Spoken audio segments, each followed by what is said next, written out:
एक बार सुबह सुबह महाराजा सयाजीराव गायकवाड़ और युवराज कुमार फतेह सिंह राव, ये दोनों आज के दांडिया बाजार स्थित जुम्मा दादा के व्यायाम मंदिर पर पहुंचे। उस समय जुम्मा दादा इस पृथ्वी पर नहीं रहे थे। वहाँ पर प्रोफेसर माणिकराव और उनके गुरु भाई श्रीपाद चिटनिस, ये दोनों बन्नोट की प्रैक्टिस कर रहे थे। महाराजा साहब को देखकर वे दोनों रुक गए। महाराजा साहब ने उनको पूछा कि ये बन्नोट का अभ्यास चल रहा था क्या? प्रोफेसर माणिकराव ने बताया, जी हाँ।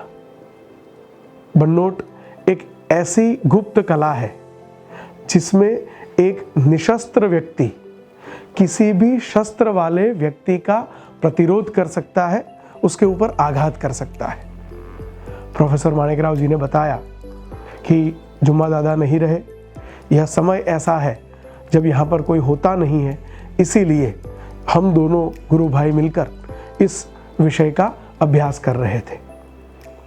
उस समय महाराजा साहब ने उनसे बन्नोट सीखने की इच्छा जाहिर की। दूसरे दिन से प्रोफेसर माणिकराव लक्ष्मी विलास पैलेस जाकर उन्हें यह कला सिखाएंगे, ऐसा निर्णय लिया गया। महाराजा साहब का वहां पर जाने का मूलभूत उद्देश्य कुछ और था।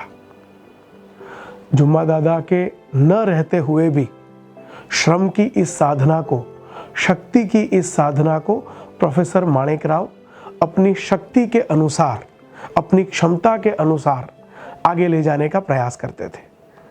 जुम्मा दादा का वह व्यायाम मंदिर एक अलग प्रकार की परिस्थिति से जूझ रहा था, जिसमें से बाहर लाकर इसे और मजबूत करना, इसे महाराजा साहब अपनी जिम्मेदारी समझते थे। धीरे से उन्होंने प्रोफेसर माणिकराव को कहा कि माणिकराव, पूरी दुनिया के लोग मेरे पास अलग अलग कामों के लिए, अनुदान लेने के लिए आते रहते हैं, पैसे मांगने के लिए आते रहते हैं।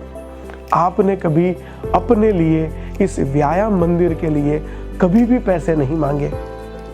प्रोफेसर माणिकराव ने कहा कि मेरे गुरु जुम्मा दादा मुझे ये सिखा के गए हैं कि कभी भी अपने काम के लिए जो जिम्मेदारी हमने स्वीकार की है, उस जिम्मेदारी के लिए किसी के आगे हाथ फैलाने की ज़रूरत नहीं पड़नी चाहिए, किसी के आगे हाथ नहीं फैलाने चाहिए।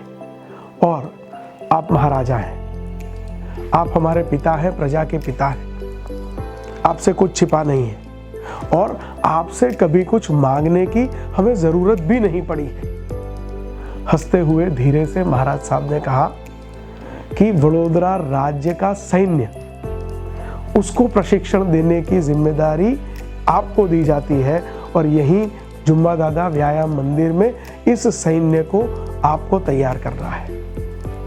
बोलिए क्या क्या सिखाएंगे? और फिर प्रोफेसर माणिकराव के पास उस पूरे कार्य का चार्ट तैयार था।